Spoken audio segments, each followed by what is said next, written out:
almost everything. Pretty much everything has a web-based front end on it right now. In fact, one of our guys right now is testing the head-end environments for power distribution. That's essentially the systems that control the flow of electricity into your neighborhood.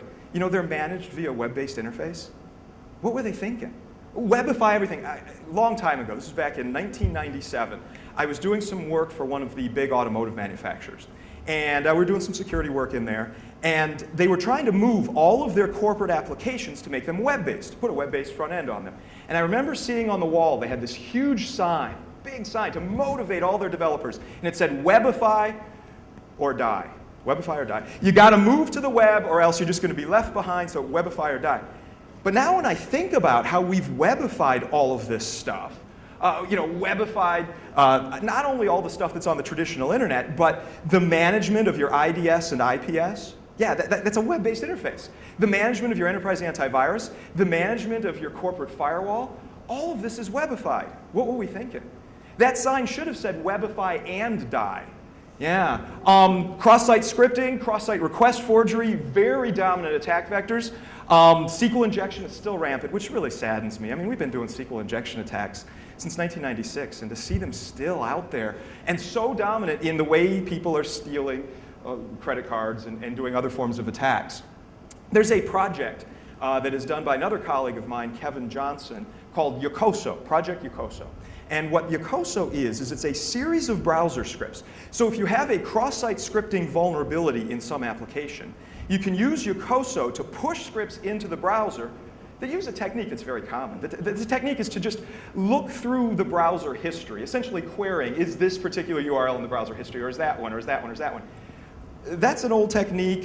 Jeremiah Grossman and Billy Hoffman pioneered it years ago. The thing that Yokoso brings to it, though, is signatures for the enterprise management tools that browser may have been used to manage before. Okay, so if there's a cross-site scripting flaw in your application, I can inject the Yokoso scripts. By the way, Yokoso has been ported to NSE, the Nmap scripting engine. That's kind of cool.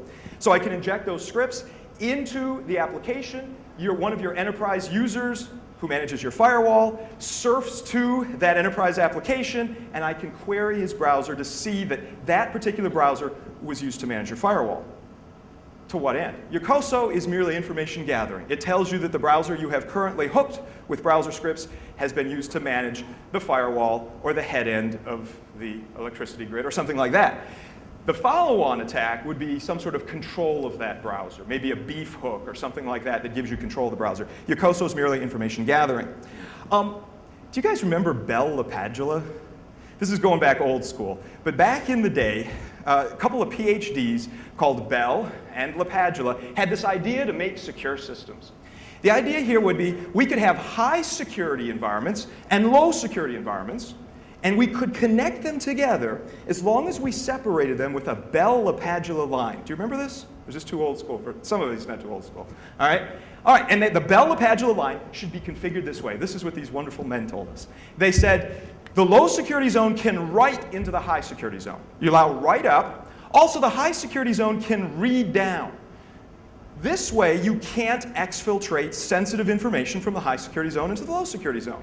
On the surface, it sounded like a great idea. 20 years ago, when they proposed this, like, oh yeah, that's good. It is a hideous mistake with today's world. Why? Because the Bell-LaPadula line is controlled by web-based devices now. Your firewall, your IPS, and so forth. So therefore, the high security zone can read down. And what does it read? It reads browser scripts that run in the browser in the high security zone and can be used to reconfigure the Bell-LaPadula line, turning it off entirely. It's a bad thing, okay? So all these different kinds of attack vectors, the big increase in the attack surface, client, wireless, and webification. As penetration testers, for those of you that do that for a living, I encourage you to stop thinking about these things as completely separate and independent silos of expertise. You need to be able to move between these areas of expertise in doing your job, because the bad guys do, right? So client-side exploitation might be your initial attack vector. Once you've gotten access to that internal client machine by exploiting, say, some unpatched browser, you can then do network-based attacks, maybe using Metasploit to jump from system to system to system. Then you might get access to a machine that has a wireless interface. Turn on that wireless interface on the intranet and explore. Look around. If you're interested in these kinds of attack vectors that pull all of this stuff together, we did a series of webcasts. They were done by Josh Wright, whom I just mentioned, Kevin Johnson also, and me.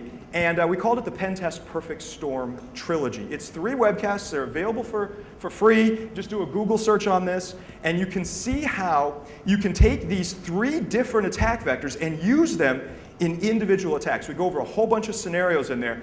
And the goal here is something we embrace as penetration testers. It is to mercilessly pivot through the target organization, always staying within scope, always following the rules of engagement, but absolutely merciless within those things, jumping from system to system to system. We'll get back to that merciless pivoting in just a little bit. Also, why is this so? We're not learning from the mistakes of the past. I alluded to this with the SQL injection thing on the previous slide, but it's actually almost everywhere. Buffer overflow attacks continue to abound. Yes, the service side on Windows is better than it was. Address space layout randomization has helped somewhat, but there are attacks and vectors to get around those. Misconfigurations are still all over the place.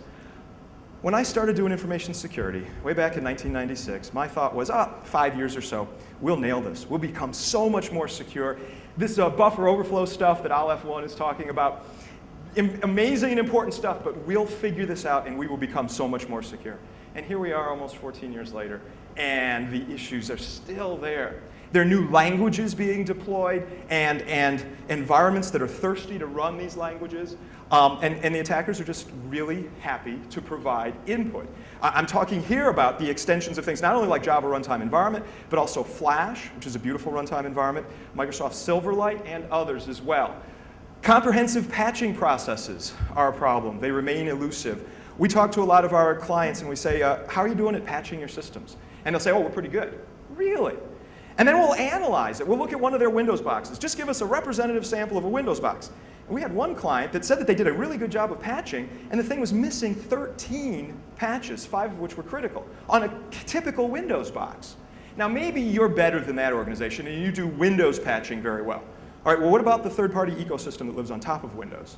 Do you do very well at patching all of the stuff that I alluded to earlier? And I'm not talking just stuff from Microsoft, Microsoft Office and so forth. I'm also talking the third-party stuff like Acrobat Reader, QuickTime, etc. Do you patch that well? If so, you're amazing. Good for you. And even if you do that, what about the rest of your infrastructure? Do you patch Linux well? Do you patch Cisco iOS well?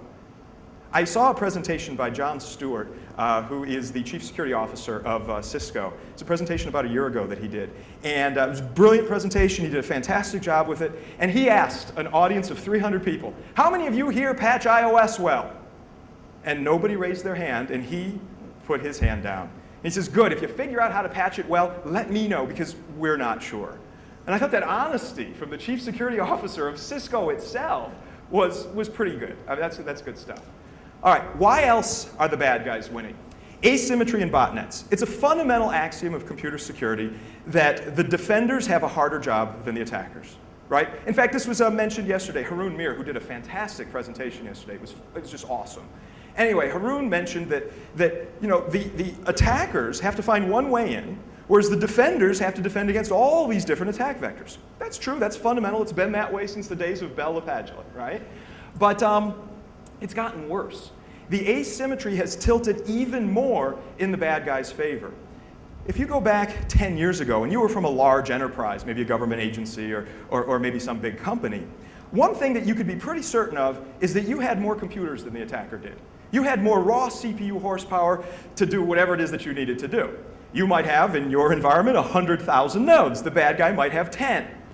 In the last 10 years, this distinction has been erased, and in large part, it's actually been reversed, such that the bad guys have access to far more computing resources with large-scale botnets than your typical enterprise, and even your large-scale enterprise. The attacker might be able to marshal the resources of 1 million bot-infected computers, whereas you, the poor security guy, might have access to 10 or 20 machines that you can use for your job.